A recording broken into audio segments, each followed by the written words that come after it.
स्थानीय भाषा या मातृभाषा में शिक्षा देने का प्रयास करें। इससे क्या है, उसमें मौलिकता आएगी, उसमें क्रिएटिविटी आएगी, उसमें कुछ नया करने का भाव आएगा।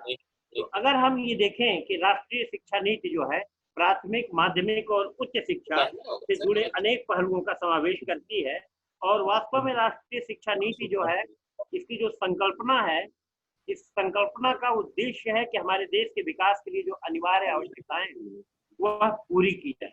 इसमें भारत की परंपरा, विरासत, सांस्कृतिक मूल्यों के आधार को सुनिश्चित करते हुए शिक्षा व्यवस्था में बदलाव, शिक्षकों का प्रशिक्षण, नियुक्ति, स्थानीय भाषा की प्रमुखता, पाठ्यक्रम की संरचना, क्षमताओं के विकास पर विशेष ध्यान दिया गया। तो मेरा ये मानना है कि धीरे धीरे जो ये बदलाव आ रहे हैं, इस बदलाव को हम अंगीकृत करेंगे, इस बदलाव को स्वीकार करेंगे, क्योंकि हमको मालूम है, जो समाज विज्ञान के विद्यार्थी होंगे, कि जब हम परिवर्तन की बात करते हैं तो परिवर्तन पीड़ा देता है। कहा जाता है कि change is a painful process. क्यों? क्योंकि जो हमारा स्थापित तरीका है, वो स्थापित तरीका कहीं न कहीं बदलता है। हमने देखा है कि शिक्षा नीति में जो रूट मेमोरी के ऊपर ज्यादा ध्यान दिया जा रहा है, तो आवश्यकता नई शिक्षा नीति में ये बताया गया है कि हम अपने बच्चों में साक्षरता के साथ साथ आवश्यक संज्ञानात्मक योग्यताओं के विकास, नैतिक, सामाजिक, भावनात्मक स्तर पर भी व्यक्ति के विकास को हम महत्व दें। हम अपने विरासत को संरक्षित रखें, उन पर शोध करें और नए नए उपयोगों के बारे में सोचें। तो इस तरह जो चरित्र निर्माण है, जो मूल्य परक पारिवारिक समझ है, इन सब बातों को भी, जिस पर धीरे धीरे महत्व कम दिया जा रहा है, उस पर महत्व देने की बात की गई है। ये भी बताया गया है कि जहां तक संभव है, हायर सेकेंडरी एजुकेशन तक भी अगर हमारे शिक्षक कॉम्पिटेंट हो तो स्थानीय भाषा का उपयोग करें, क्षेत्रीय भाषा का उपयोग करें, जिससे कि हमारे बच्चों में कोई बोझ नहीं महसूस होगा। जब अपनी भाषा में हम सोचेंगे तो स्वाभाविक है हमें सृजनशीलता का विकास होगा। कनाडा में रह के हमने देखा था कि वहाँ के जो आदिवासी बच्चे थे, उनके ऊपर अंग्रेजी थोप दिया जाता था, जिनमें उनमें विकास की प्रक्रिया बाधित हो जाती थी। सरकार कहती थी कि हम तो सारा कुछ दे रहे हैं, लेकिन उनको भाषा से वंचित किया जा रहा था। इस तरह उनके विकास की प्रक्रिया अवरुद्ध हो रही थी और वो मेन स्ट्रीम से धीरे धीरे हटते जा रहे थे। अभी जैसा कि हरगोविंद जी ने बताया, जो हमारा 10+2+3 प्रणाली है, इसको हम 5+3+3+4 ढांचे में प्रस्तावित किया गया है। और ये देखने की बात है कि जो हमारा व्यावसायिक शिक्षा है, केवल वही व्यावसायिक शिक्षा ही ना महत्व दिया जाए, बल्कि हमारे जो बेसिक जो शिक्षा है, जो आधारभूत शिक्षा है, उस पर भी हम महत्व दें। समता मूलक एवं समावेशी शिक्षा को प्रमुखता से व्यवहार में लाने का सुझाव दिया गया है। महिलाओं एवं अन्य विशिष्ट वर्गों के विद्यार्थियों के लिए भी प्रभावी शिक्षा उपलब्ध करवाने के लिए राष्ट्रीय स्तर पर कार्यक्रम लागू करने की बात की गई है। और इस शिक्षा नीति में यह प्रयास किया गया है कि शिक्षा से कोई वंचित न हो, शिक्षा सब तक पहुंचे। अगर सुदूर अंचलों में लोग हैं, ओपन एंड डिस्टेंस एजुकेशन के माध्यम से उन तक शिक्षा पहुंचाई जाए। अगर ब्राइट स्टूडेंट हैं तो उनके लिए समाज, राज्य के स्तर पर उनको सहयोग दिया जाए। इस तरह उच्च शिक्षा में भी गुणात्मक विकास एवं सकारात्मक बदलाव हेतु आवश्यक बिंदुओं का समावेश किया गया है। और कई विकल्प दिए गए कि आप ग्रेजुएशन के बाद 1 साल के बाद छोड़ सकते हैं, 2 साल के बाद छोड़ सकते हैं, 3 साल के बाद छोड़ सकते हैं, 4 साल के बाद सोच सकते हैं। इस तरह दूसरी बात, जो विश्वविद्यालय हमारे हैं, उनके ऊपर बोझ कम करने की बात की गई है। ये कहा गया है जो महाविद्यालय उनसे एफिलिएटेड है, उनको स्वायत्तता दिया जाए, और अगर उन महाविद्यालयों में क्वालिटी है तो उन महाविद्यालयों को हम डिग्री प्रदान करने का भी अधिकार दें। ये विश्वविद्यालय अनुदान आयोग या जो संस्थाएं हमारी बनेंगी, उससे ये बातें आएंगी। दूसरी है संकाय और संस्थागत स्वायत्तता की ओर ज्यादा जोर दिया गया है। शोध को बढ़ावा देने के लिए उच्च राष्ट्रीय शिक्षा नीति में राष्ट्रीय अनुसंधान फाउंडेशन की स्थापना की बात कही गई है, और सार्वजनिक शिक्षा के लिए अधिक अवसर प्रदान करने की बात कही गई। मुख्य रूप से जो वंचित वर्ग है, जो हमारे दिव्यांग बच्चे हैं, उन तक कैसे शिक्षा के जो बीज हैं उन तक पहुंचा सकें, उनको कैसे मेन स्ट्रीम में जोड़ सकें, इस पर विस्तार से सुझाव दिए गए हैं। और इसके अलावा उचित संख्या में उच्चतर शिक्षक संस्थाओं स्थापित करने की बात कही गई है। ये कहा गया हर जिले में कम से कम एक एक्सीलेंस इंस्टीट्यूट होना चाहिए। जो एक्सीलेंस इंस्टीट्यूट कहीं ना कहीं ऐसे होने चाहिए जहां समग्र रूप से हमारे जो शिक्षा के लिए उत्सुक हमारा जो विद्यार्थी समूह है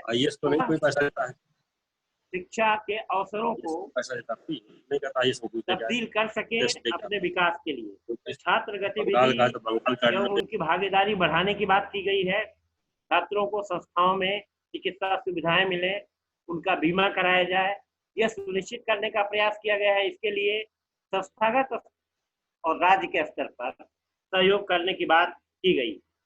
दूसरा, भेदभाव और उत्पीड़न के खिलाफ जो बने नियम है वो केवल वो नियम न रहे, उनका कड़ाई से पालन किया जाए।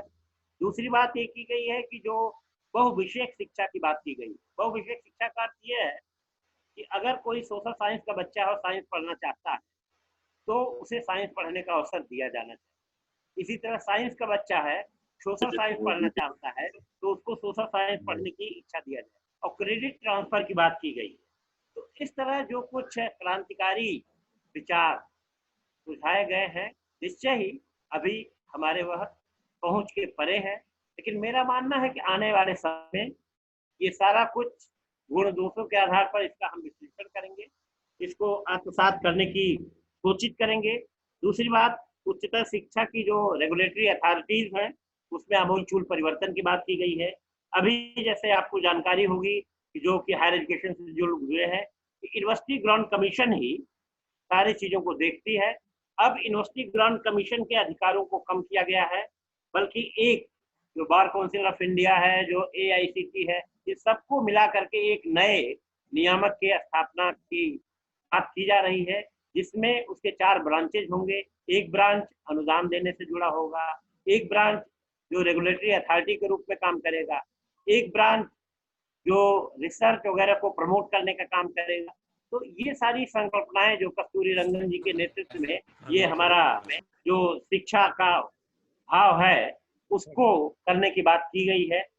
हम सब लोग बात करते हैं, आपने सुना होगा विवेकानंद के बारे में। तो कठोपनिषद का एक वाक्य हमको याद पड़ता है, जब ग्रेजुएशन में मैं पढ़ रहा था तभी से मुझे यह वाक्य आगे बढ़ने की प्रेरणा देता है। उत्तिष्ठ जागृत प्राप्य वरान्निभूतः, उठो जागो सावधान हो जाओ एवं श्रेष्ठ महापुरुषों के मार्गदर्शन लेकर बिना रुके लक्ष्य तक पहुंचिए। अपने व्यवहार में हमें यह चरितार्थ करने की जरूरत है। विशेष रूप से मैं आह्वान करना चाहता हूं अपने युवा पीढ़ी का, निराशा की बात की कोई आवश्यकता नहीं है। और एक आध बार मेरी इनसे बात हुई है त्रिपाठी जी से, बनारस हिंदू यूनिवर्सिटी से पढ़ के आए, फिर दिल्ली विश्वविद्यालय जैसे प्रतिष्ठित संस्थान में कार्य कर रहे हैं। तो स्वाभाविक है इसमें इनका लगन, इनके द्वारा किया गया प्रयास, इसने इनको वहां तक पहुंचाया। क्योंकि जो और लोग हैं वो फैसिलिटेटर का काम किए। एक्टर कौन था? एक्टर ये थे। तो हमारे युवा पीढ़ी को ये सोचने की जरूरत है कि एक्टर उन्हीं को करना है, काम उन्हीं को करना है। हरगोविंद त्रिपाठी जी के बारे में बताना चाहूंगा कि यह गोरखपुर विश्वविद्यालय टॉप करके आए थे, फर्स्ट पोजीशन। और उस समय गोरखपुर विश्वविद्यालय से टॉप करना अपने आप में बहुत बड़ी बात मानी जाती है, लेकिन निरंतर इन्होंने प्रयास किया और स्वाभाविक है आज अपने प्रयास के नाते यह एक अपने पावदान पर हैं।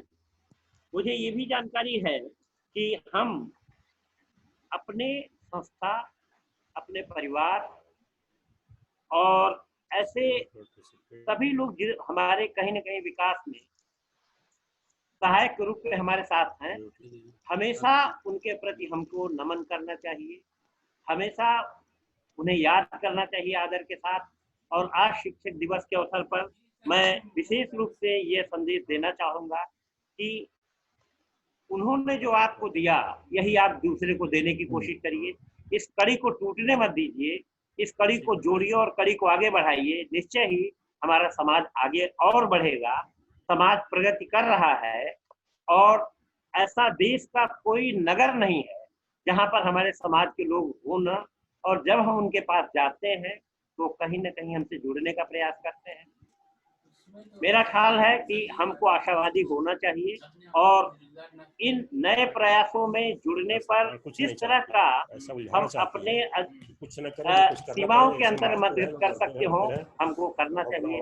विकेश जी से मैं कहना चाहूंगा, जिस तरह की भी मदद की जरूरत है ऐसे सभी लोगों से आप कहिए। मेरा पूरा विश्वास है कि वो लोग सहयोग के लिए आगे बढ़ेंगे। एक बार पुनः मैं आयोजकों को अपनी तरफ से हार्दिक बधाई देता हूँ और इस तरह से के कार्यक्रम की जो एक तरह कंटिन्यूटी है बनी रहे तो शायद एक जीवंतता रहेगी और हम एक दूसरे से और अधिक जुड़ सकेंगे। धन्यवाद जी, बहुत बहुत धन्यवाद। मैं सभी पैनलिस्ट से आग्रह करूंगा आप अपने को अनम्यूट रखें जब तक कि अपने को म्यूट रखें जब तक कि अनम्यूट करने को ना कहा जाए। एक लाल कलर की बटन बनी होगी माइक जैसी, उसको प्रेस करेंगे, जब रेड हो जाएगी तो आप अनम्यूट हैं और उसको जब प्रेस करेंगे तो अनम्यूट हो जाएंगे। तो सभी पैनलिस्ट से ये आग्रह है, क्योंकि एचडी क्लाउड वर्जन पे रिकॉर्डिंग हो रही है। बताते चले आपको कि पिछले कार्यक्रम में लगभग 650 व्यूअर्स ने देखा हमारे कार्यक्रम को हमारे यूट्यूब चैनल पे। तमाम तकनीकी कारणों से कुछ लोग हमें नहीं ज्वाइन कर पा रहे हैं, उनकी व्यस्तता है। तकरीबन 150 लोग इस कार्यक्रम को देख रहे हैं। एक एक स्क्रीन पे 3-3, 4-4 लोग देख रहे हैं। तमाम पंक्ति पावन परिवार में हम लोग पहुंच रहे हैं और आप लोगों के जो आशीर्वचन है उनको प्रोत्साहन का काम कर रहे हैं। तो इन्हीं शब्दों के साथ मुझे लगता है कि आदरणीय प्रोफेसर डॉक्टर अरविंद पांडे जी हमें ज्वाइन कर चुके हैं। वो काफी देर से थे, लेकिन वो ऑडियंस वाली कैटेगरी में आप शायद ज्वाइन कर लिए थे। आप हेलो जी, मैं रिक्वेस्ट करूंगा आदरणीय प्रोफेसर अरविंद पांडे जी को, जो विभागाध्यक्ष हैं, अपना वो रेड बटन आप प्रेस करिए, अनम्यूट हो जाएंगे सर। जी सर, आप मुझे सुन पा रहे हैं? जी धन्यवाद। आप हमको सुन रहे हैं क्या त्रिपाठी जी? जी जी बिल्कुल, सादर प्रणाम आपको। नमस्कार नमस्कार। जी जी, आपको मैं आमंत्रित करूं इसके पहले आपको आपके बारे में बताता चलूं अपने दर्शकों को, अपने सुधीजनों को, कि आप संप्रति विभागाध्यक्ष हैं शिक्षा विभाग जो है काशी विद्यापीठ के वाराणसी के। तकरीबन 10 सालों तक मेरा बनारस में प्रवास रहा है। काशी हिंदू विश्वविद्यालय में तमाम जो है कोर्सों में एलएलबी किया, वहां से मेरा शोध वहां से है और इस तरह से काशी विद्यापीठ भी आना जाना होता रहा। जब मुझे लगा कि कोई पंक्ति पावन जो विभागाध्यक्ष हैं जो है शिक्षा विभाग के, और ये काफी गर्व मुझे का अनुभव हुआ। बनारस से पंक्ति पावन लोगों का एक काफी लगाव रहा है, काफी संबंध रहे हैं हमारे बनारस से। उस पर कभी बात होगी जब हम आएंगे एक परिचर्चा पे, शहरों से पंक्ति पावन विश्वविद्यालयों में कहाँ कहाँ लोग गए। आज का समय नहीं है, आज चूंकि काफी कार्यक्रम थोड़ा विलंब चल रहा है तकनीकी कारणों से, तो मैं आपको आमंत्रित करूंगा, हमें आशीर्वचन दे आदरणीय प्रोफेसर अरविंद कुमार पांडे जी, विभागाध्यक्ष शिक्षा विभाग काशी विद्यापीठ। जी नमस्कार, सभी लोगों को नमस्कार। हमें सुनना है क्या? आ रही है आपकी आवाज? हाँ ठीक है। अखंड मंडलाकारं व्याप्तं येन चराचरं तत्पदं हेलो तत्पदं दर्शितं येन तस्मै श्री गुरुवे नमः। जी आदरणीय डॉक्टर अरविंद मिश्रा जी का माइक ऑन है, कृपया ऑफ कर ले। और सारे पैनलिस्ट जो है, एक रेड बटन है उसको प्रेस कर दे, माइक जैसा बटन होगा उसको प्रेस करेंगे, रेड हो जाएगा। हेलो, आवाज आ रही है? हेलो हाँ, पंक्ति पावन यंग अचीवर्स डायलॉग 2020 नहीं रही है। प्रथम दिवस के आदरणीय डॉक्टर धीरेन्द्र मणि त्रिपाठी जी, परम विद्वान पंडित केदारनाथ त्रिपाठी जी, हमारे मित्र एवं बड़े भाई professor K Tripathi ji, professor K R Tripathi ji, professor AP. Shukla ji, तथा इस कार्यक्रम के सूत्रधार डॉक्टर विकेश जी, मैं आप सभी लोगों का हृदय से धार्मिक अभिनंदन करता हूँ, हार्दिक अभिनंदन करता हूँ। मित्रों, डॉक्टर विकेश जी का ये साहस है, इस संक्रमण काल में जबकि एक व्यक्ति से दूसरे व्यक्ति की दूरी बढ़ रही है, उन्होंने यह सोचा कि सारे पंक्ति पावन जो बुद्धिजीवी हैं उनको एक मंच पर ले आया जाए और उनको जोड़ा जाए। ये बड़ा सुखद लगा।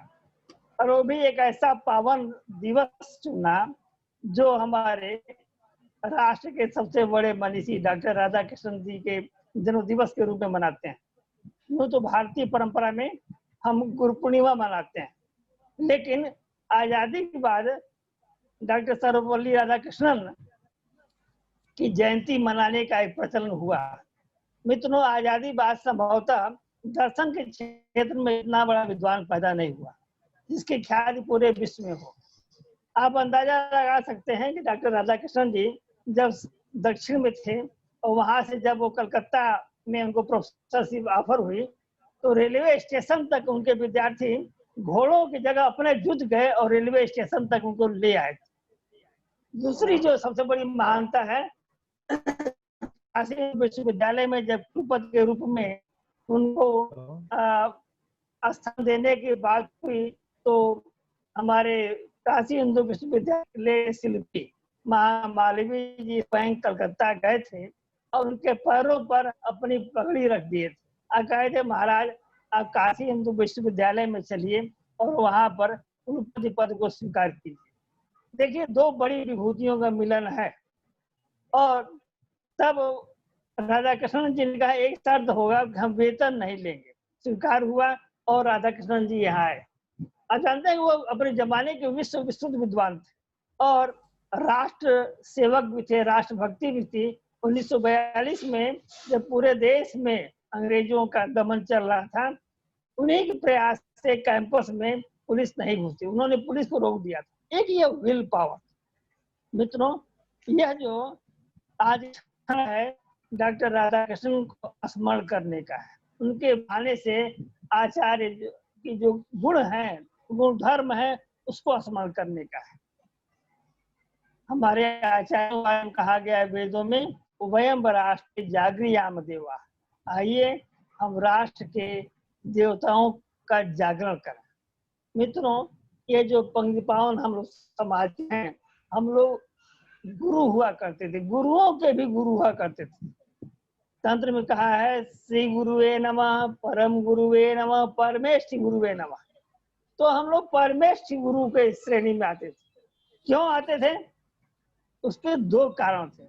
एक तो आचरण में बहुत श्रेष्ठ थे, सोपाकी थे, और दूसरा जो कारण था स्वाध्यायी थे। आप देखें जहां जहां भी पंक्ति पावन के गांव हैं, प्राय वो नदियों के किनारे हैं। अधिकतम ये नदियों के किनारे बसे, पढ़े पढ़ाए और स्वाभिमानी हुआ करते थे। राजा को गर्ज हो तो आश्रय दे, न गर्ज हो वह तुरंत जो त्याग के चले जाते थे। एक परंपरा थी। और जहां भी थे वो शिष्य बनाए। आज भी आप देखें पंक्ति पावन लोगों के शिष्य सर्वाधिक हैं। तो शिष्य बनाने की जो परंपरा थी वो क्या थी? ज्ञान देने की परंपरा थी। ज्ञान आदमी जब देता है तो किसी के जीवन में आलोक ले आता है। इसीलिए गुरु बनाने की परंपरा थी। गुरु कौन था? जिसमें भारीपन हो। गुरु वह था जिसमें आचरण का आकर्षण था। गत सिंचति इति गुरु। परशुराम कल्पसूत्र का एक बड़ा प्रसिद्ध श्लोक है, अज्ञानतिमिरान्धस्य जनांजन शलाकया चक्षुर उन्मीलितम येन तस्मै श्री गुरुवे नमः। गुरु जो है अज्ञान रूपी जो तिमिर है उससे शलाका के द्वारा आंख खोलता है। वह संसार से आवाज नहीं आ रही है, तो आवाज स्पष्ट नहीं आ रही है। तो यह जो पंक्ति पावन लोग हुआ करते थे, यह वैदुष के क्षेत्र में बहुत आगे हुआ करते थे। समाज के लोगों को आलोकित करने का प्रयास करते थे। आज मैं लेक्चर सुन रहा था, प्रोफेसर ए.पी. शुक्ल जी हमारे बड़े भाई हैं, यह समाज की व्यवस्था से बड़ी क्षुब्ध थे। मित्रों, क्षुब्ध होने की जरूरत नहीं है। समाज में शुरू से ऐसे तत्व रहे हैं, कभी अधिक रहे हैं, कभी कम रहे हैं। हम जो अध्यापक हैं, हमारी जो भूमिका है, हम जो पावन समाज के बुद्धिजीवी लोग हैं, यही तो उनकी असली भूमिका शुरू होती है। जहाँ पर अंधकार है, दीप की आवश्यकता वही है। जहाँ प्रकाश है, वहाँ दीपक की बहुत जरूरत नहीं है। हमें अपने को आचरणवान बनाना पड़ेगा। अप दीपो भव। अपने को एक प्रकाश रूप में हमको अपने को दिखाना पड़ेगा। रही बात, अब आज हमारे मित्र प्रोफेसर के त्रिपाठी जी ने नई शिक्षा नीति के बारे में बताई। तो नई शिक्षा नीति के बारे में बहुत सारी चीजें आ रही हैं, वेबिनार हो रहे हैं, बताए जा रहे हैं सारी चीजें, लेकिन कुछ मौलिक चीजें इसमें हैं जिसकी तरफ उन्होंने इशारा किया। वो है मल्टीपल एंट्री और मल्टीपल एग्जिट। यानी जो विद्यार्थी पढ़ेगा एक साथ कई विषयों को पढ़ सकता है और इसमें वो जब चाहे वो निकल सकता है। पहले की जो व्यवस्था थी उसमें ऐसा नहीं था। पहले व्यवस्था में 2 बोर्ड हुआ करते थे। कक्षा 10 में परीक्षा होती थी, फिर कक्षा 12 में परीक्षा होती थी, इसके पहले छोटी छोटी परीक्षाएं होती थी, लेकिन अब उन्होंने सेमेस्टर कर दिया है। और महात्मा गांधी ने जिस शिक्षा की ओर बहुत पहले 1937 में वर्धा शिक्षा सम्मेलन में जो बात कही थी, 3H का विकास, हेड, हार्ट और हैंड, उस शिक्षा नीति पर कस्तूरी रंगन ने प्रकाश डाला है।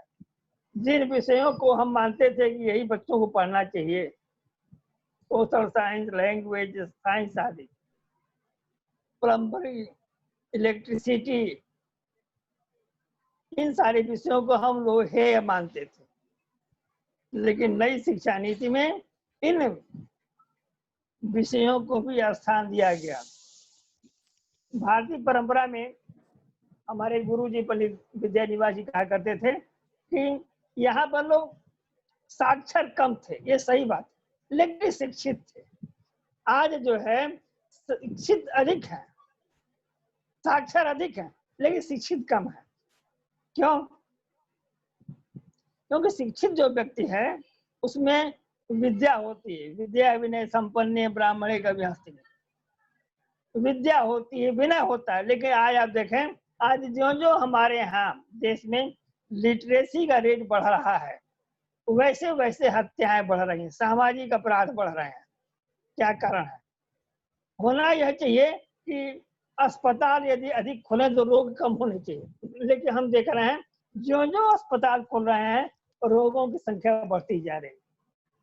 लोगों में धार्मिक उन्माद बढ़ रहे हैं, छुआछूत का भाव बढ़ रहा है, लोगों में सहिष्णुता का जो भाव है वो कम हो रहा है। ये कैसे हो? इसके लिए आवश्यक है कि अध्यापक की गरिमा का को प्रतिष्ठित किया जाए। जब तक अध्यापक की गरिमा प्रतिष्ठित नहीं होगी तब तक राष्ट्र का विकास नहीं होगा, क्योंकि अध्यापक ही वो गुरु होता है, वही नायक होता है। वह जिस क्षण ले जाएगा, जिस तरह ले जाएगा, राष्ट्र उसी ओर जाएगा। बड़े मुझे कष्ट के साथ कहना पड़ता है कि आज अध्यापकों के जो तिथि मनाते हैं उसका मुख्य कारण क्या है? उसका मुख्य कारण यह है कि जिस देवता की, जिस महापुरुष की हम जयंती मनाते हैं उसके द्वारा उसके आचरण से हम कुछ सीखें, कुछ प्रेरित हों, लेकिन वह आज नहीं हो पा रहा है। हम देखेंगे आज जो समय है, राधा कृष्ण जी को जो जयंती मनाते हैं उनमें क्या गुण थे? वो महापंडित आदमी थे, वेदों पर भाषा लिखे, उपनिषदों पर लिखे, और स्वयं वह गीता का प्रवचन काशी हिंदू विश्वविद्यालय में किया करते, निष्पृह थे, किसी पद की लालसा नहीं थी, लेकिन सारे पद उनको मिलते गए। वो अजात शत्रु थे और विदेशों में के भी विद्वान उनके चरणों के नीचे लूटा करते थे। मित्रों, मैंने कहने का यह है कि हम समाज के लोग हैं जो जन्मजात गुरु हैं, हमको अपने अंदर स्वयं गुरुत्व को विकसित करना होगा। और सबसे बड़ी बात यह है कि जो लोग भी शहरों में उच्च पदों पर हैं, वह उन्हें जो पंक्तिमान विद्यार्थी मिल जाता है उनके पढ़ने में, उसके विकसित होने में सबको मदद करनी पड़ेगी। हमारे पूर्व वक्ताओं ने कहा कि जो गरीब पंक्तिमान विद्यार्थी हैं उनके लिए कोर्स बनाया जाए। मैं सहमत हूँ, मैं भी चाहता हूँ कोर्स बने और उसमें हम सभी लोग भाग लें, ताकि जो गरीब विद्यार्थी हैं वो भी पढ़ सके। अभी साल भर पहले बनारस में पंक्तिमान समाज का सम्मेलन था, लघु रूप में हुआ था। उसमें आदरणीय डॉक्टर दयानिधि मिश्र जी ने कहा था कि जो पंक्तिमान विद्यार्थी पढ़ना चाहें उनको हम निःशुल्क आवास देंगे। बहुत अच्छी बात कहा। तो मित्रों, एक ऐसा प्रयास हो, मैं विकेश जी से कहूंगा इस फोरम के माध्यम से एक चर्चा आगे बढ़ावें और फिर हम विद्यार्थियों के जो गरीब विद्यार्थी हैं उनके लिए हम प्रयास करें। और मैं बहुत अधिक समय नहीं लूंगा, मैं अपनी बात को, इस बात एक शेर है मैं इससे समाप्त करूंगा। तुम यूं ही अगर चुप रहे एक दिन पत्थर दिल हो जाओगे, खामोशियां जज्ब कर लेंगी बेचैनियां, बात करते रहो वरना सो जाओगे। धन्यवाद जी, बहुत बहुत धन्यवाद आपका। आपने इस साराना अंदाज में अपने उद्बोधन को खत्म किया और काफी अच्छा मार्गदर्शन आपने किया जो है। और जी, आवाज आ रही है आपकी? तो आपके सारे सुझावों पे हम अपना पूरा प्रयास करेंगे, गंभीर प्रयास करेंगे। हेलो जी जी, डॉक्टर अरविंद मिश्रा जी, आदरणीय अरविंद मिश्रा जी, आप आवाज आ रही है आपको हमारी? हेलो हाँ जी, आदरणीय डॉक्टर अरविंद मिश्रा जी मिर्जापुर से, आपको आवाज आ रही है मेरी? मेरी आवाज आ रही है? जी आ रही है, बिल्कुल मेरी आवाज आ रही है? जी आ रही है, आ रही है। हाँ आ रही है, मेरी आवाज आ रही है? जी आ रही है, आपकी आवाज आ रही है हम लोगों को। अब मैं आमंत्रित करना चाहूंगा अपने वक्ता आदरणीय डॉक्टर अरविंद मिश्र जी को, जो कि मिर्जापुर में। मेरी आ रही है? जी बिल्कुल, आवाज आपकी आ रही है, हम लोग सुन पा रहे हैं आपको। आप हम लोगों को सुन पा रहे हैं? आदरणीय मिश्र जी, आप हम लोगों को सुन पा रहे हैं? हेलो जी हेलो जी, आवाज आ रही है आपकी? निकाल हो गया हमारे से। हेलो, मैं जी डॉक्टर अरविंद मिश्र, जी associate sir, KVP college Belpur. मेरी आवाज आवाज आ रही है आपकी? आ रही है? जी आ रही है आपकी आवाज। मेरी आवाज आ रही है? जी जी बिल्कुल आ रही है आवाज आपकी। तो मैं अरविंद मिश्र, एसोसिएट प्रोफेसर, केवीजी कॉलेज बेलपुर, शिक्षक दिवस अवसर पर आप सभी का और अभिनंदन करता हूं। अपने अग्रज बंधुओं को प्रणाम करता हूं और अनुजों को शीश अर्पित करता हूं। आज सितंबर का दिन भारतीय इतिहास के लिए, इतिहास के लिए अत्यंत गौरवशाली है। यह हम सभी ये स्वर्णिम अवसर है। स्वतंत्र भारत की स्थापना के उपरांत आदरणीय सर्वपल्ली राधाकृष्णन जी भारत प्रथम उपराष्ट्रपति और प्रोफेसर राजेंद्र प्रसाद उपरांत राष्ट्रपति निर्वाचित किए गए। राधाकृष्णन जी जन्म 5 सितंबर 1988 को तिरुट्टन नामक स्थान में, जो तमिलनाडु में तमिलनाडु प्रदेश के अंतर्गत है, जन्म हुआ। आप जानते हैं गुरु और शिष्य की उत्कृष्ट परंपरा और भारतीय वांग्मय के अध्येता के रूप में इस महान पुत्र को हम सभी लोग याद करते हैं। वे भारतीय दर्शन के, धर्म के, पुराण के और संस्कृत वांग्मय के प्राय विद्या के पूर्व विद्वान थे। उनकी संकल्पना थी कि संपूर्ण विश्व ये विद्यालय, हर व्यक्ति यहाँ आकर के अधिगमता है, सीखता है, ज्ञान प्राप्त करता है। और इसी अवधारणा को उन्होंने स्थापित करते हुए संपूर्ण विश्व में अगर विश्व बंधुत्व की भावना सृजन है तो वैमनता के भाव व्यक्ति चित्त से सदा के लिए समाप्त जाएंगे और ये जो संसार है वह वसुधैव कुटुंबकम परंपरा से आगे बढ़ेगा, विकास की ओर अग्रसर होगा। इस संदर्भ में प्रोफेसर कृष्ण ने शिक्षा को सार्वभौमिक रूप दान करने के लिए 10 अनुकरणीय विचार किए हुए थी जिन पर चर्चा करना आवश्यक। सर उन्होंने कहा कि शिक्षा वह नहीं है जो कि छात्र के मस्तिष्क पे की जा सके। अब क्या होता है कि विद्यार्थियों को बिना उनकी इच्छा को जाने हुए, जो विद्यार्थी हैं जो अपने पढ़ते हैं, जो 9 में पढ़ते हैं, जो 10 पढ़ते हैं, हम कहते हैं कि साइंस पढ़ो, तुम इंजीनियर बनो, तुम डॉक्टर बनो, तुम बिजनेसमैन बनो, उसकी इच्छा है अंदर में हम चिंतन करते ही हैं, उसे सोचने का मौका ही देते हैं। उनका मानना कि विद्यार्थी के मस्तिष्क में ऐसा सकारात्मक ऊर्जा संचारण कराएं जिससे कि भविष्य में कोई भी समस्या, कोई भी आए, वह सहज दिमाग से सामना करके संघर्षों से आगे बढ़ सके। अपने इस परंपरा में उन्होंने कहा था कि भगवान की पूजा जाती है, अच्छी बात, लेकिन समाज दृष्टा रूप में जो गुरु होता है वह प्रमुख है, उसकी पूजा होना चाहिए। और कहा गया कि गौर गोविंद खड़े कालागों पाओ बलिहार अपने गोविंदियों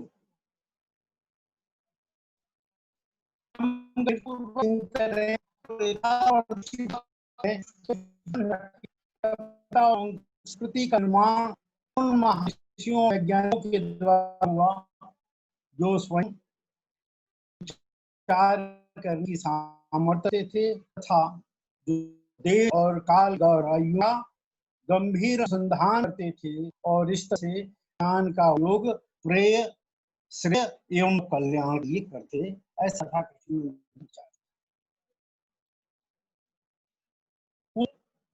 स्वतंत्र भारत के आजादी के लिए संघर्ष से एकदम इसको आप कहीं उन्मुक्त और उनकी कल्पना थी कि कोई आजादी तब तक साबित नहीं होगी जब उस राष्ट्र के होने वाले लोगों के विचारों की आजादी न हो।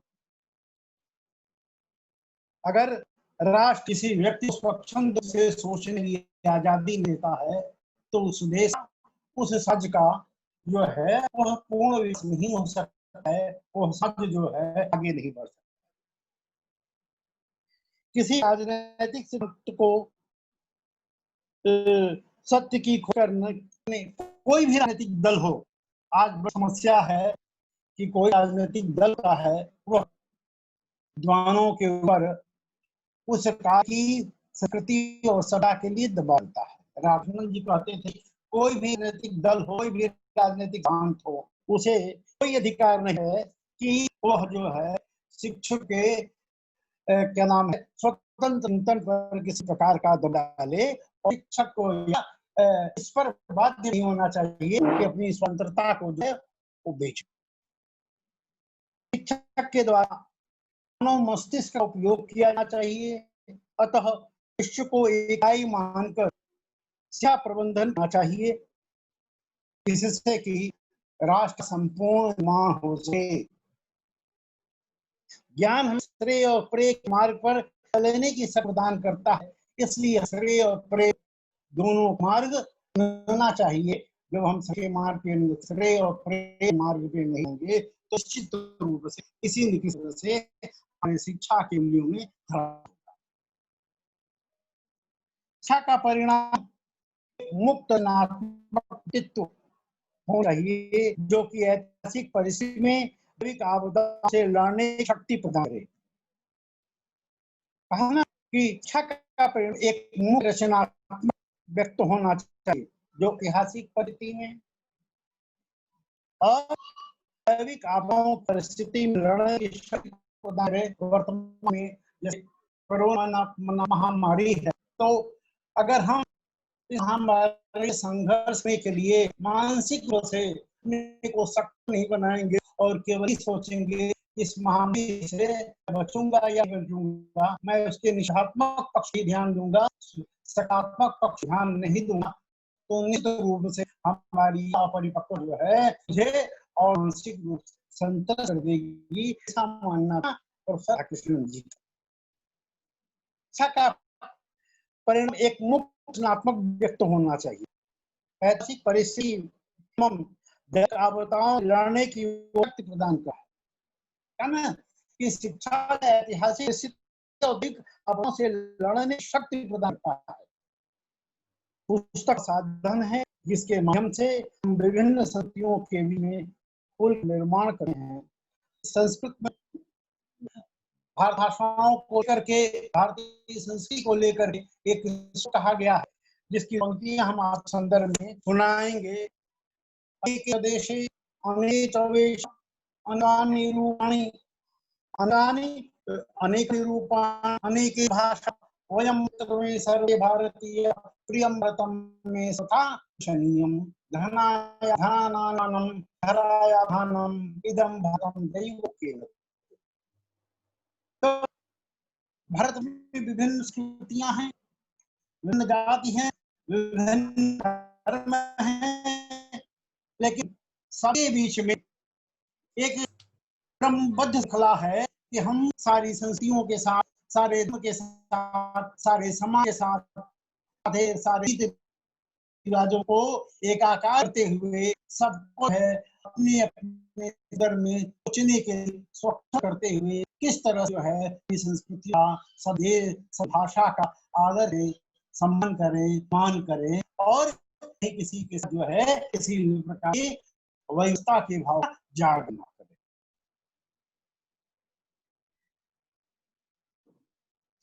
पुस्तकों के अध्ययन करने का समय हमें एकांत और जो प्रसन्नता का भाव जागृत होता है, प्रसन्नता का एकांत जो है हमारे जीवन में सगुण की वृद्धि करता है। हम है सगुण से युक्त होते हैं और रजो जो है उनकी हीनता व्यक्तित्व में लगती है और जिससे व्यक्ति का, समाज, देश और राष्ट्र विकास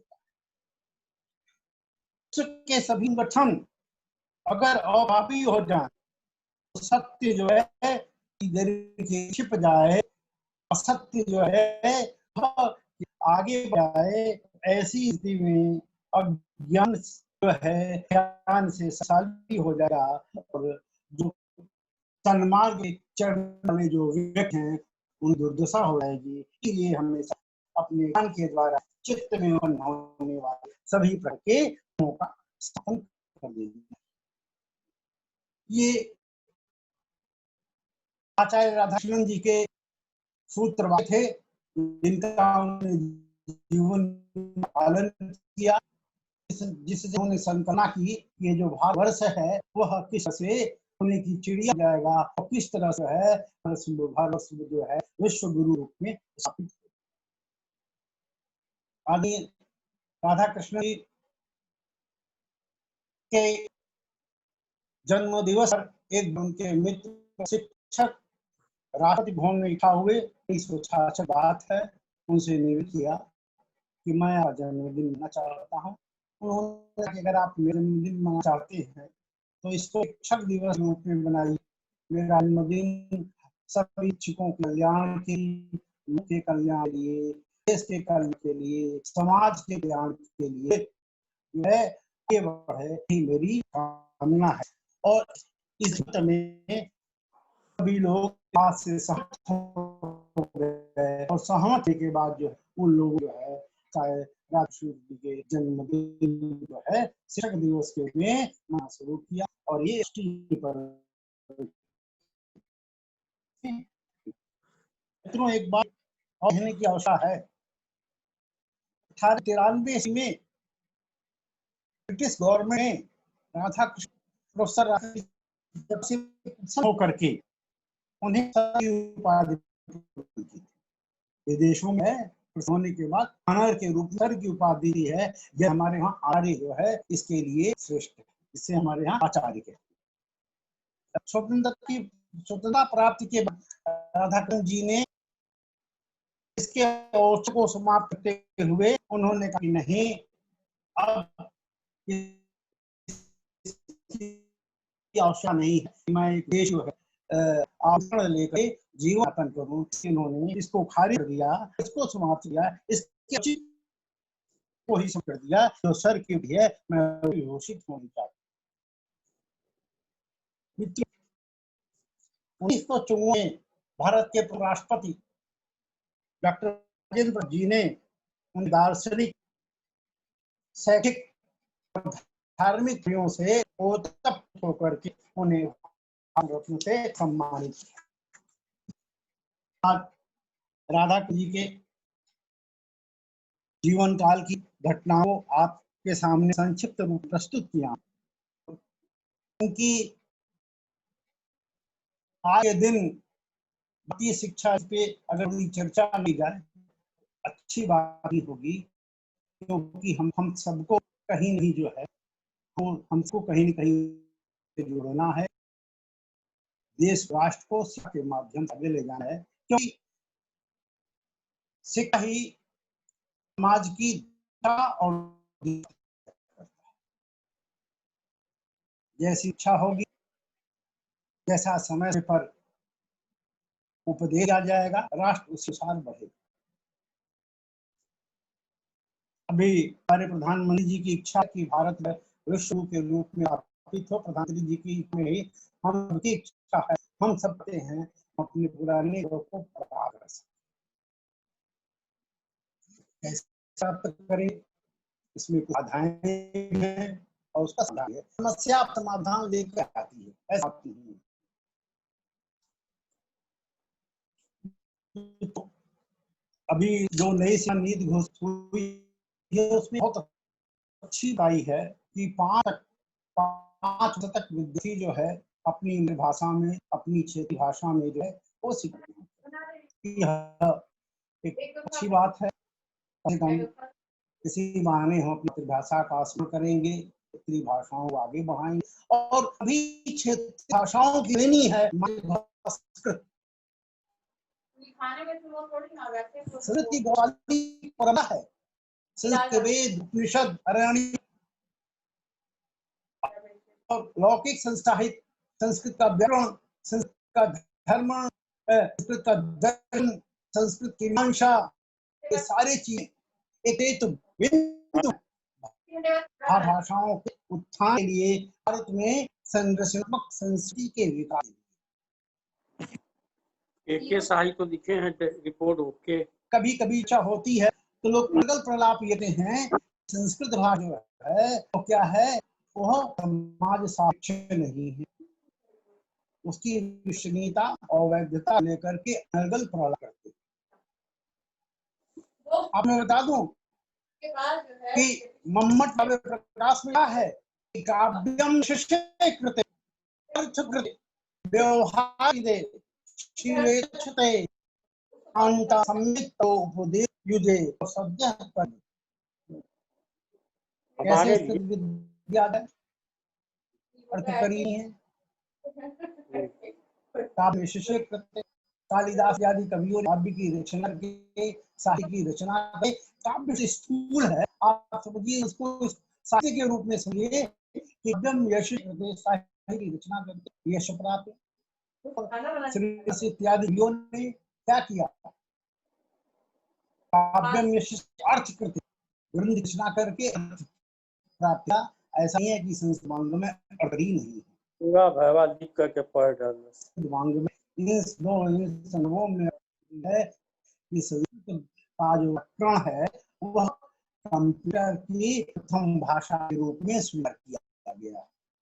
जब 1928 में महाराष्ट्र के संस्कृत और हिंदी विषय के पाठकों के व्याकरण कोटि के निर्धारण ने 6 नाम किया, उसमें मैंने संस्कृत और हिंदी की उसमें भी बना। और हमारा जो धर्मशास्त्र है, जो ज्योतिषशास्त्र है, जो कांड है, ये देखिए जैसे वृत्ति मिलती है और इससे भिन्न प्रकार के कर्मकांड संस्कारों के संदर्भ में हम जानकारी दी है। हम अपने रिवाजों से, हम अपने ज्ञान उत्सव से पंडित जी लोग आमंत्रित करके पूजा आदि कर अपनी देवता संतुष्ट करते और किसी तो ऐसे एकदम कहना ये चाय क्यों नहीं है, इसके जड़ ये है कि संत परिवार परंपरा धीरे धीरे समाप्त हो रही है, शौक में नहीं हो रही है। हर जो है नौकरी का है, बाजार रहा है, तो जहाँ प्यूरर सोसाइटी में पत्नी नहीं है, दोनों नौकरी कर चले जाते हैं। बच्चे के पास में उसकी उसका होता है, उसकी माँ है। अभी गांव में आके पहले जब विपदा की स्थिति, जब माँ जिसे पढ़ी लिखी अपने बच्चे के साथ जहाँ खाना बनाती थी चूल्हे पास जो है, वह क्या नाम है उससे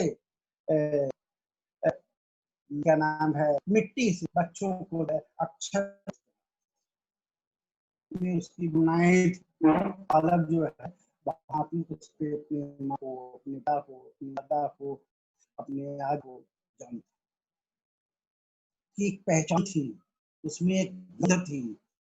हाँ, एक ऐसी गंध जिसके स्पर्श से भारतीय संस्कृति जो है वो अमरता प्राप्त होती है। भारत जो संयुक्त परिवार है वो आगे बढ़ता है।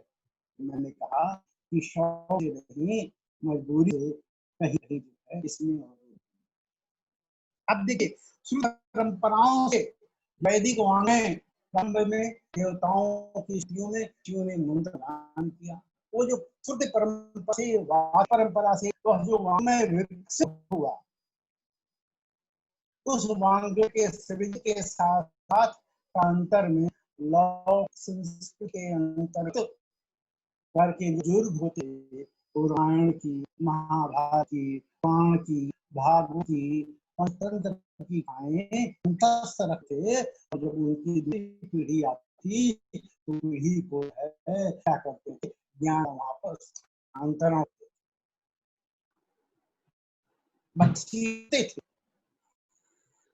के साथ साथ मैं कह रहा हूँ कि भावनाओं के स्तर पे जो समुद्र है पुत्र का है, भावना के स्तर पे जो बाबा बच्चे है वह जो आगे बढ़ा था, हमारी संस्कृति आगे बढ़ती थी और हमको सारी नारियां विद्यालय घर बैठे पहले 8 वर्ष बच्चा विद्या नहीं जाता, इन्हीं की अपने पूर्वज से, अपना से, अपने बाप से, अपने दादा से अध्ययन करा था और उस अध्ययन करने के फलस्वरूप उसके अंतर्गत जो है उसकी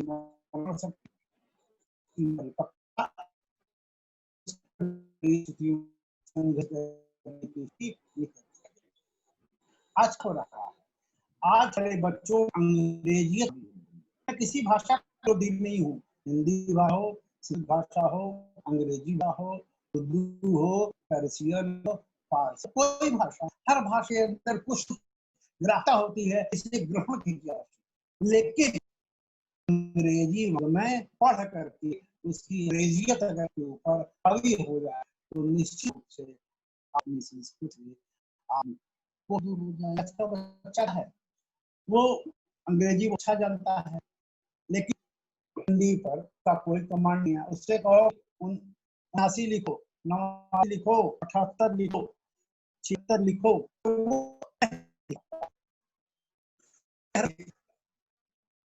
और कोई अच्छा भारत से है निश्चित रूप से अंग्रेज का भी ज्ञान अच्छा हो, ऐसा भी ऐसी भी अवधारणा है, ऐसा मेरा मानना।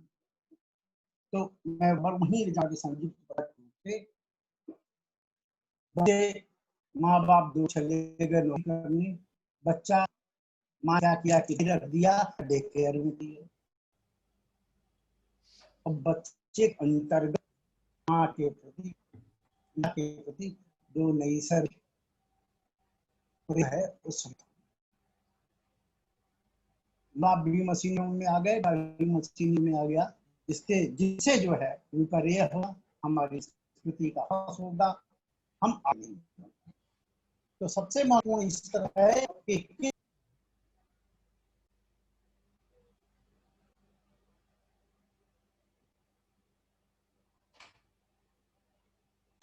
बढ़ाएं, ये सारी समस्याएं हैं जिस पर हमको विचार करना नितांत आवश्यक। अगर अभी इन संदर्भों में विचार नहीं करेंगे तो हमारे लिए एक गंभीर समस्या हो जाएगी। आज की जो शिक्षा पद्धति है उसमें मैं तो उत्तर प्रदेश में हूँ, उत्तर प्रदेश की स्थिति आपसे बता रहा हूँ कि यहाँ प्राइमरी स्कूल के अध्यापकों, विश्वविद्यालय के अध्यापकों, डिग्री कॉलेज के अध्यापकों और माध्यमिक प्राध्यापकों की ड्यूटी चुनाव में लगा दी। माने अध्ययन अध्यापन से आवश्यक हो गया है कि हम ये कार्य। देश में 3 चीजें जिस पर इस समय ध्यान देना जरूरी है: शिक्षा,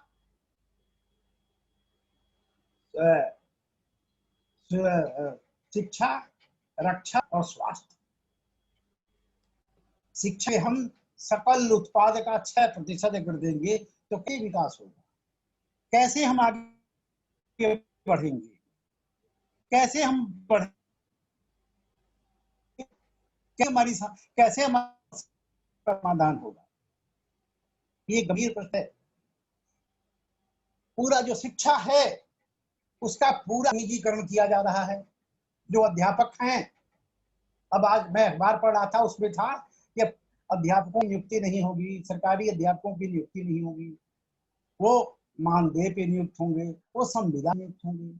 तो अगर अध्यापक संविदा पे नियुक्त होगा, 10,000 पे नियुक्त होगा, 5,000 पे नियुक्त होगा, कम से कम उत्तर प्रदेश, मध्य प्रदेश, राजस्थान की स्थिति मैं जानता हूँ बड़ी दुर्दशा है। तो सरकार को फिर चिंतन करना पड़ेगा कि जो शिक्षा है, जो हमारी शिक्षा है, इस शिक्षा को जो है केवल निजीकरण की स्थिति में न, 80% जो है शिक्षा को जो है स्वतंत्र रूप से चिंतन करने के लिए छोड़ देना चाहिए। 20% आप निजीकरण कीजिए, कोई बात नहीं, लेकिन पूरी शिक्षा निजीकरण में आ जाएगी तो निश्चित रूप से हमारा शिक्षा का विकास नहीं हो पाएगा। हमारी जो संकल्पना है, हम विश्व के गुरु के रूप में, हम सोने की चिड़िया के रूप में जाने जाएं, हमारी संस्कृति जो है शिक्षा के कारण जो है अमरता को, अजरता को प्राप्त होता है, यह नहीं प्राप्त हो पाएगा, जिससे असह होगी। मुझे लगता है कि विवेक जी का फोन आ रहा था, मेरा समय पूरा हो चुका है, कुछ ज्यादा ही बोल दिया, मैं उनसे क्षमा चाहता हूँ कि मैं कुछ ज्यादा बोल दिया। और इसी के साथ एक चीज और मैं कहूंगा जो मेरे मन में है, जो भूल गया था। भारत जो मूल्यांकन पद्धति है बहुत ही बेकार। इंग्लिश मूल्यांकन होता है परीक्षा का, आजकल 100% नंबर मिलते हैं, 95% मेरिट में दिल्ली विश्वविद्यालय के पाता है, वो जो विषय चाहता है उसे मिलता है। आप बताइए,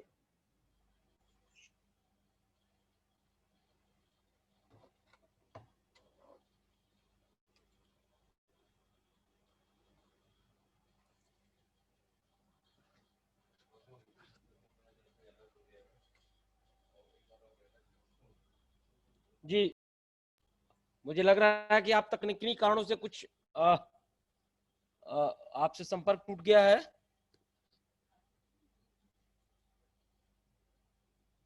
अब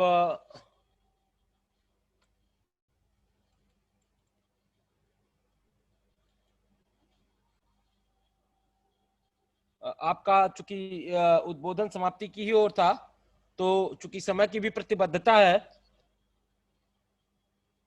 तो मैं अब अगले वक्ता के रूप में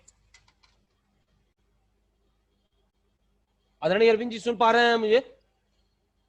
आदरणीय अरविंद मिश्र जी, जी मुझे लग रहा है कि आपका संपर्क टूट गया है और समय की प्रतिबद्धता है, कार्यक्रम को भी समाप्त करना है। तो इसी कड़ी में मैं अगले वक्ता के रूप में जवाहरलाल यूनिवर्सिटी दिल्ली से मेरे अग्रज और पॉलिटिकल साइंस विभाग गोवा यूनिवर्सिटी के विभागाध्यक्ष और इंडियन डिप्लोमेसी और पॉलिटिकल साइंस के और तमाम सारे सब्जेक्ट्स पे अपने अनुभवों, अपने रिसर्च पेपर और पब्लिश पेपरों के साथ जिनका अपना अनुभव है, जिनकी अपनी जी जी सुन रहे हैं हम लोग आपको।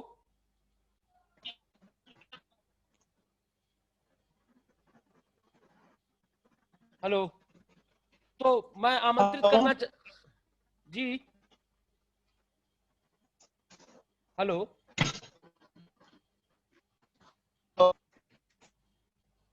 हेलो हाँ हाँ इन्हीं जी शब्दों के साथ मैं विवेक को जी बहुत बहुत धन्यवाद आपको। बधाई हूँ पूरे जी को, अपनों को, हम सबको जो एक दूसरे से बिछड़ गए के रूप में पिरो दिया है। अब हम लोगों का एक कर्तव्य है कि आप आपस में किस तरह से सदाचार स्थापित करके एक दूसरे के प्रति जो है प्रेम का भाव प्रदर्शित कर सकें। मैं अपनी वाणी को विराम देता हूं। मैं सभी श्रद्धेय doctor Kailashnath Tripathi ji, doctor Kedarnath Tripathi ji, doctor AP Shukla ji, doctor Karunakar Tripathi ji, भाई हरिगोविंद राम त्रिपाठी जी, डॉक्टर अरविंद कुमार पांडे जी, डॉक्टर राहुल त्रिपाठी जी और विवेक जी का विशेष करके मैं अभिनंदन करता हूं, स्वागत करता हूं, अपनी वाणी को विराम देता हूं। जी बहुत बहुत धन्यवाद। तो मैं पुनः जो है अपना आमंत्रण दूंगा आदरणीय बड़े भाई डॉक्टर राहुल त्रिपाठी जी को, जो पंक्ति पावन गांव धानी से आते हैं। आपका परिचय मैंने बताया, आप गोवा यूनिवर्सिटी में इस समय विभागाध्यक्ष हैं पॉलिटिकल साइंस में। तो सर आप आए और हमें अपने आशीर्वचन दें इस कार्यक्रम को। आदरणीय डॉक्टर राहुल त्रिपाठी जी। धन्यवाद विकेश जी, उम्मीद है मेरी आवाज आ रही है। जी बिल्कुल। जी आपने इतने सम्माननीय और सीनियर वक्ताओं के साथ मुझे रख के बहुत ही असमंजस की स्थिति में डाल दिया है। इन लोगों ने अपने विचार रखे, अपने अनुभव रखे और इतनी अच्छी बातें बताई दिशा और दशा दोनों के बारे में शिक्षकों से संबंधित। मेरा ये मानना है कि मेरी अपनी यात्रा शिक्षा के जगत में इतने अनुभव वाली नहीं रही है, लेकिन फिर भी इस 20 वर्ष के अनुभव में जो कुछ मैंने जाना, जो कुछ मैंने सीखा, उसके आधार पे कुछ बातें आपके साथ शेयर करना चाहूंगा। सबसे पहले तो मेरे खुद के बारे में। गोवा जैसे आप लोग जानते हैं गोरखपुर से काफी दूर है, और जो केंद्र से इतना दूर हो उसमें अपने आप में एक ललक रहती है उस केंद्र से वापस जुड़ने की। तो सन 2000 में मैंने एकेडमिक्स ज्वाइन किया। JNU में PhD जमा करने के बाद सीधे गोवा यूनिवर्सिटी ज्वाइन किया मैंने, डिपार्टमेंट ऑफ पॉलिटिकल साइंस। और जब एकेडमिक्स ज्वाइन किया तो मुझे लगा कि अगर कोई जगह है जहाँ से मुझे शुरुआत करनी चाहिए थोड़ा अपने समकक्ष लोगों से मिलने की, तो वो गोरखपुर है। और जैसा कि विकेश जी बता रहे थे कि हमारे समाज का जो भी पढ़ा लिखा व्यक्ति आगे बढ़ता है तो गोरखपुर यूनिवर्सिटी से उसकी शुरुआत होती है। तो उस तरह से किसी न किसी और तरह से मैंने भी कोशिश की गोरखपुर यूनिवर्सिटी से शुरुआत करने की, अपने संबंध बनाने की, जब मैं प्रोफेशन में आ गया था। लेकिन 20 वर्ष पूर्व ये मौका नहीं मिल पाया मुझको। उसकी तमाम वजहें थी। 20 साल बीते, फिर अचानक एक मौका मिला मुझे पिछले हफ्ते वापस गोरखपुर के साथ जुड़ने के लिए। महाराणा प्रताप डिग्री कॉलेज एक सेमिनार आयोजित कर रहा था इंडिया एंड नेबरहुड पे, और उससे जुड़ने के बाद मुझे ऐसा लगा कि जैसे 20 साल की जो मेरी तपस्या थी वो सफल हो गई। और ये संयोग है और बहुत ही अच्छा कोइंसिडेंस है कि पंक्ति पावन प्रोफेशनल्स भी ऐसे ही टाइम विकेश जी की डायनेमिज्म से उभर के सामने आ रहा है, जबकि मेरे ख्याल से जरूरत है समाज में शिक्षकों को एवं अन्य सभी तबके के लोगों को एक साथ और जुड़ने की। तो सबसे पहले तो मुझे अपनी जड़ों से वापस जोड़ने के लिए धन्यवाद विकेश जी आपका।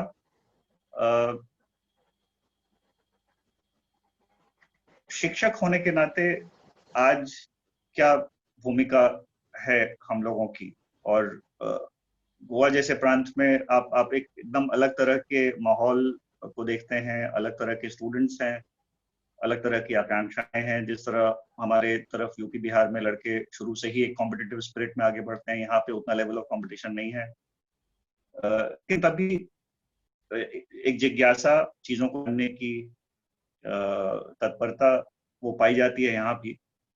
मुझे लगता है कि हम शिक्षकों का रोल आज के माहौल में और चैलेंजिंग हो गया है, खास तौर पे इसलिए कि संचार के माध्यम इतने फैल गए हैं कि कोई भी बॉडी ऑफ नॉलेज हो, उसमें तमाम जानकारी ऑलरेडी इंटरनेट पे उपलब्ध है। आपको ऐसा भी लगता है, और ऐसा मेरा अनुभव रहा है, कि आप किसी थीम पे अगर लेक्चर देने जा रहे हैं तो स्टूडेंट्स ऑलरेडी अवेयर रहते हैं कि अच्छा सर इस विषय पे क्या आर्गुमेंट देने जा रहे हैं। सारे नहीं, लेकिन तब भी एक 20 लड़कों का क्लास है तो उसमें 3 या 4 ऐसे लड़के होंगे। तो एक शिक्षक को आज किस तरह से अपने क्लासरूम को हैंडल करना है, मेरे ख्याल से वो पैमाने काफी बदल चुके हैं। इंफॉर्मेशन, फैक्ट्स अवेलेबल है। एक अध्यापक का रोल मेरे ख्याल से आज की तारीख में एक फैसिलिटेटर का ज्यादा हो गया है।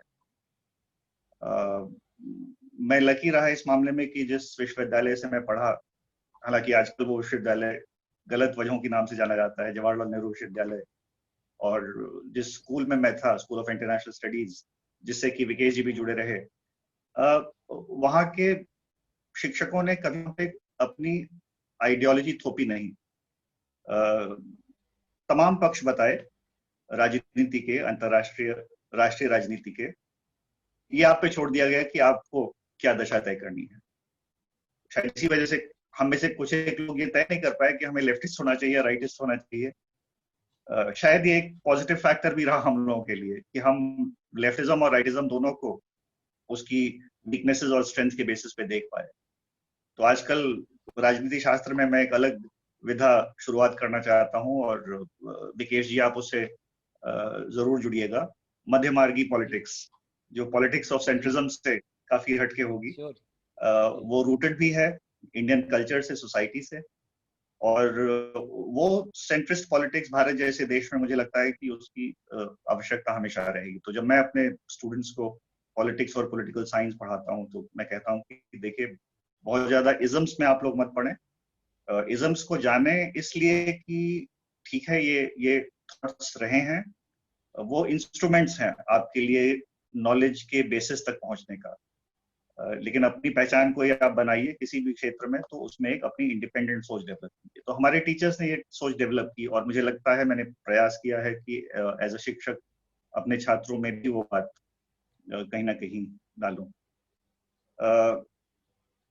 एक बात मैं अवश्य कहना चाहूंगा कि ये जो मौका मुझे मिल रहा है पंक्ति पावन प्रोफेशनल्स के थ्रू अपनी जमीन से जुड़ने का, और जो अभी रिसेंटली सेमिनार हुआ, उससे मेरे 2-3 छोटे मोटे प्रयास जो मैं गांव के लेवल पे कर रहा था अपने स्कूल को लेके, जहां मैं कभी पढ़ा नहीं, जैसे कि हमारे कई सीनियर्स ने बोला कि वो गांव की मिट्टी में पले बढ़े। मुझे ऐसा सौभाग्य प्राप्त नहीं हुआ, लेकिन मुझे लगा कि ऐसा बहुत कुछ है जो गांव के स्कूल में किया जा सकता है। तो एक छोटा प्रयास 3-4 साल पहले हमने शुरू किया, हर साल उसको हम आगे बढ़ाते हैं, लेकिन उसमें मैं काफी अकेला अपने आप को महसूस कर रहा था। आप लोगों का सहयोग मिलने के बाद मुझे ऐसा लगता है कि तमाम और संभावनाएं वहां बढ़ जाती हैं। तो इसलिए मुझे लगता है कि मेरे लिए एज अ शिक्षक होने के नाते आप जान रहे होंगे कि शुद्ध हिंदी बोलने में भी मुझे कितनी दिक्कत होती है, लेकिन मेरा प्रयास पूरा है। मुझे इस बात की बहुत खुशी है कि इस इनिशिएटिव के आगे बढ़ने से मुझे मौका मिल रहा है वापस जुड़ने का, और कहीं ना कहीं जो मैंने सीखा है और जो मैं सीखना चाहता हूँ अपनी जमीन के बारे में, ये दोनों चीजें एक दूसरे से जुड़ेंगी। अंत में 2 लाइनें नई शिक्षा नीति के बारे में। ये डॉक्यूमेंट एक ऐसा डॉक्यूमेंट है जो बहुत ही कॉम्प्रिहेंसिव था। जब ड्राफ्ट इसका आया था करीब 2 साल पहले, 400 पेज का डॉक्यूमेंट था। जो एजुकेशन पॉलिसी जो अब सामने आई है फाइनल रिपोर्ट के तौर में, मुझे 80 या 90 उसमें बहुत ज्यादा बातें कही, उसको और रिफाइन किया है। इसने जो मेरा अटेंशन ड्रॉ किया वो था कि लिबरल आर्ट्स एजुकेशन पे काफी इसमें भी फोकस किया गया है कि आज के संदर्भ में चाहे आप विज्ञान पढ़ रहे हों, चाहे कुछ liberal arts, social sciences, humanities आपके लिए आवश्यक है। ये पहले भी होता था, लेकिन पहले इस तरह की चीजें एक तरह से एड ऑन सब्जेक्ट के रूप में जानी जाती थी, और इसके लिए एक अप्रोच जिसका नाम लिया जा रहा है मल्टी डिसिप्लिनरी अप्रोच। हर वेबिनार जो न्यू एजुकेशन पॉलिसी पे किया जा रहा है, तो उसमें मल्टी डिसिप्लिनैरिटी को एक बहुत ही खास तरीके से हाईलाइट किया जा रहा है। मेरा कहना यह है कि कहीं ना कहीं इसमें एक स्टेप और आगे बढ़ना चाहिए था न्यू एजुकेशन पॉलिसी को। मल्टी डिसिप्लिनैरिटी किसी ना किसी तरीके से रही है हमारे एजुकेशन सिस्टम में। जब से ये तमाम यूनिवर्सिटीज में so called choice based credit system आया है, तो स्टूडेंट्स के पास ऑप्शन रहता था कि आप पॉलिटिकल साइंस के साथ साथ कुछ कोर्सेज लिटरेचर से, लैंग्वेज से ले लें, या साइंस वाले सोशल साइंसेस से ले लें। तो ये कट एंड पेस्ट अप्रोच हो जाता था। जरूरत थी न कि मल्टी डिसिप्लिनैरिटी अप्रोच की, बल्कि एक इंटर डिसिप्लिनरी अप्रोच की। मेरे ख्याल से तमाम डिसिप्लिन को मिलके एक समग्र ज्ञान की आवश्यकता जो होती है किसी भी समस्या को समझने के लिए, आज के छात्र को उस डायरेक्शन में डेवलप करने की ज्यादा जरूरत है, क्योंकि जो समस्याएं हैं समाज की वो बड़ी कॉम्प्लेक्स होती जा रही हैं। कोरोना इसका एग्जाम्पल है। आप कोरोना को खाली एक मेडिकल इशू मान के चलेंगे, सोशल इशू मान के चलेंगे, इकोनॉमिक या इंटरनेशनल रिलेशंस का। अगर आप मल्टी डिसिप्लिनरी होंगे तो आप इसके केवल एक अंग को समझेंगे और वो समझ के आप अपनी बात खत्म कर देंगे। लेकिन कोरोना पैंडेमिक को आपको एक इंटीग्रेटेड होलिस्टिक वे में समझना होगा, इसलिए न्यू एजुकेशन पॉलिसी को इंटरडिसिप्लिनैरिटी पे ज्यादा जोर देना चाहिए था। डॉक्यूमेंट सर्टेनली एक अच्छा डॉक्यूमेंट है, वेल थॉट आउट डॉक्यूमेंट है। डॉक्यूमेंट सारे अच्छे ही होते हैं, असली तत्व रहता है कि किस तरह से उसको इम्प्लीमेंट किया जा रहा है। लेकिन वर्तमान सरकार की और तमाम नीतियों को देखते हुए जिस तरह से विरोध या समीक्षा आलोचना होती रही है, और जिस तरह से ये सारी पॉलिसीज पेश की जाती रही हैं, मुझे लगता है कि न्यू एजुकेशन पॉलिसी डॉक्यूमेंट को फिर भी काफी हद तक ब्रॉड बेस बनाया गया। इस पे काफी हद तक विचार में वर्ष चला, और the very fact that even the vocal critics, जो लोग हमेशा सरकार की आलोचना करते रहते हैं, उन लोगों को भी ये कहते सुना गया कि क्योंकि इस पॉलिसी में बहुत ज्यादा क्रिटिसाइज करने लायक नहीं है, इसलिए लगता है कि ये पॉलिसी ठीक है। तो मुझे लगता है कि एक सार्थक आधार बनाती है ये पॉलिसी, जिसका इम्प्लीमेंटेशन एक रियल टेस्ट होगा। तो मुझे लगा कि ये कुछ विचार मैं रखूं आपके सामने, और तमाम सीनियर से जुड़ने का मौका मिल रहा है इस प्लेटफॉर्म पे। उम्मीद है विकेश पर इस तरह के हम लोगों को देते रहेंगे। विकेश के बारे में एक चीज, वो यंग हैं, और ऐसे यंग आदमी में इतना जबरदस्त मोटिवेशन, इस तरह के इनिशिएटिव लेना, ये वाकई कमाल की चीज है।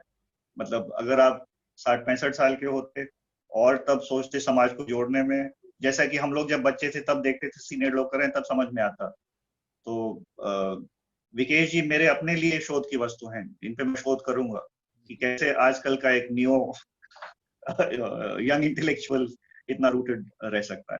बहुत बहुत धन्यवाद आप सब लोगों को, और से जुड़े रहने की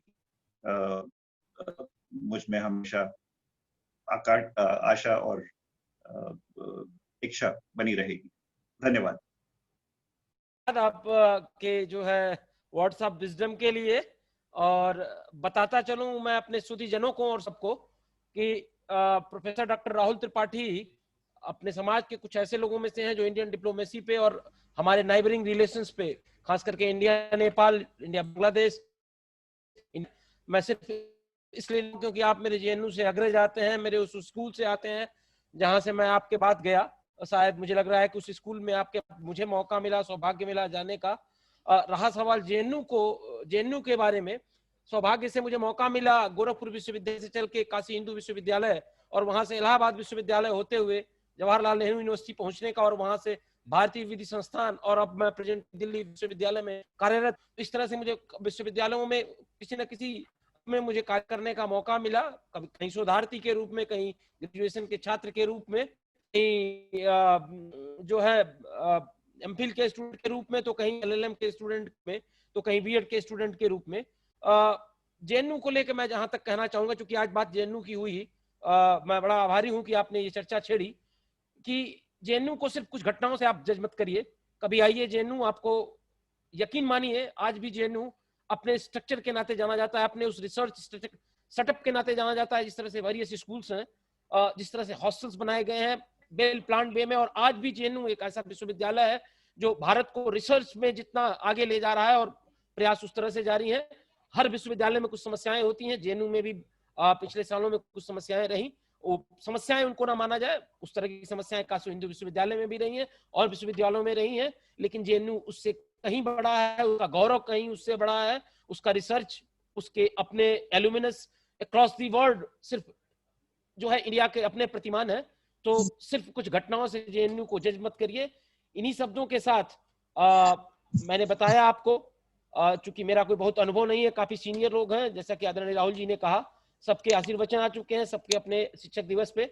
आज मैं क्लास ले रहा था एलएलबी की, तो मेरे एक स्टूडेंट ने पूछा कि सर हम गुरु पूर्णिमा भी मनाते हैं और टीचर्स डे, तो क्या डिफरेंस है दोनों में?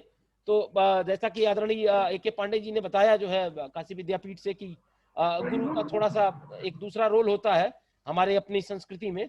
और देखिए इसी बीच आदरणीय पारितोष मणि सर भी ज्वाइन कर लिए जेएनयू से, हमारे दूसरे centre for international legal studies से, sorry centre for Indian languages से रहे हैं। तो आपका भी हार्दिक स्वागत है। और कल धन्यवाद जी, कल आपको हम लोग सुनेंगे।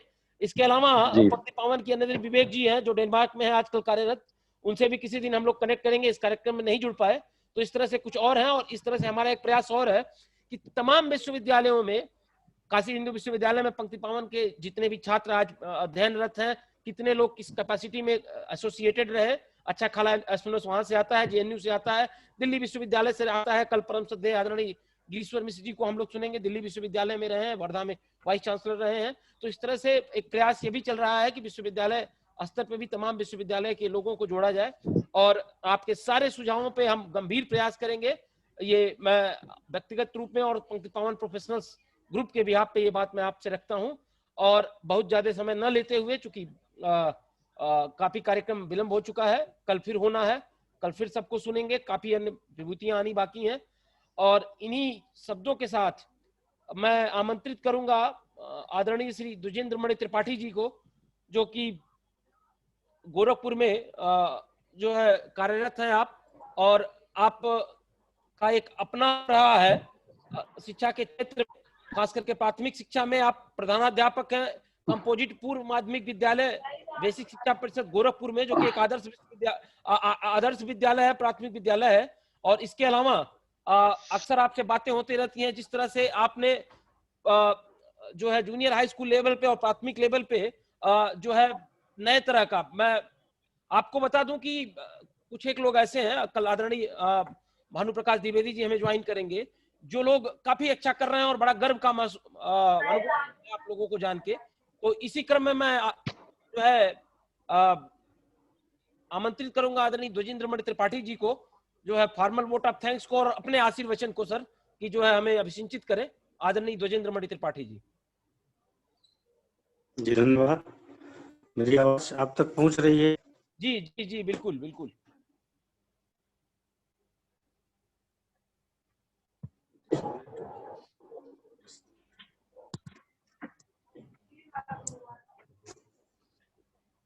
हेलो जी, मेरी आवाज आप तक पहुंच रही है? जी जी, बिल्कुल बिल्कुल। हेलो जी जी, श्री विकेश रंग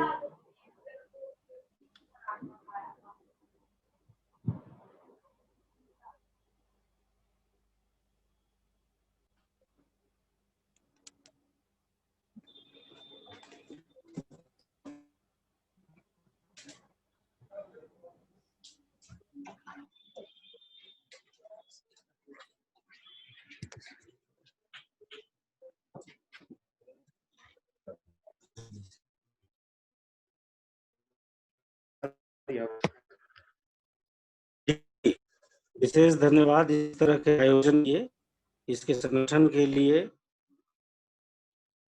और हमारे प्रतिपान समाज के सुविज्ञ सम्मानित विद्वत पीढ़ी द्वारा जो जीवन विविध पहलू, उनके अनुभव, उनके आशीर्वचन सुनने को मिले, उसके लिए सबको धन्यवाद।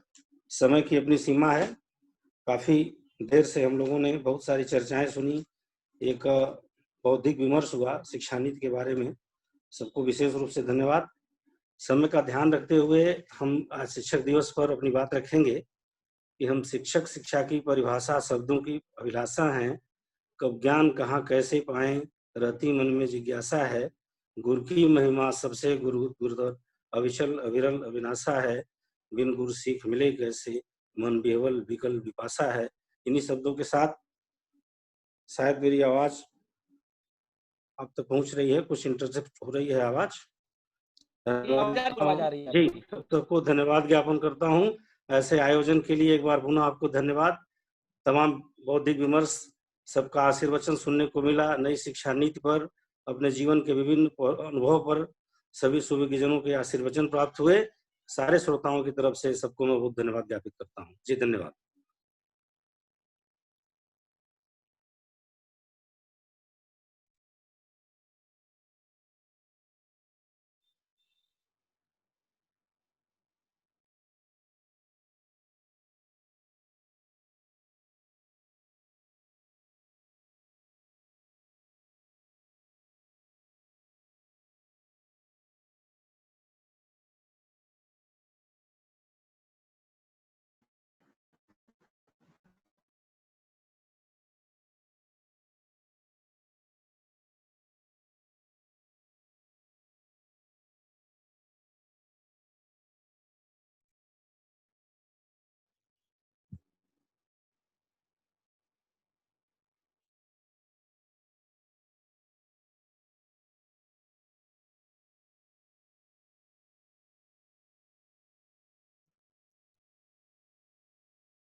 एक बार पुनः सबको साधुवाद, धन्यवाद कि आप हमसे जुड़े, आपने हमारे लिए समय निकाला।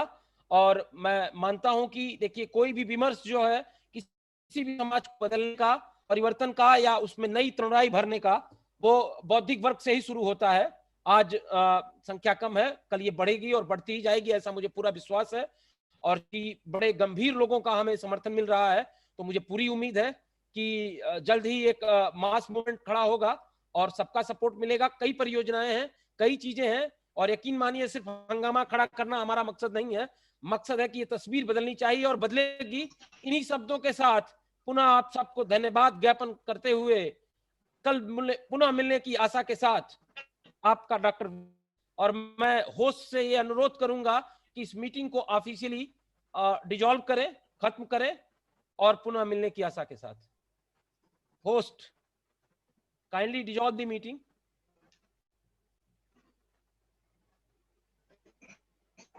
टेक्निकल प्रोसेस लगेगा, हमारे अतिथि गण चाहे तो लीव कर सकते हैं।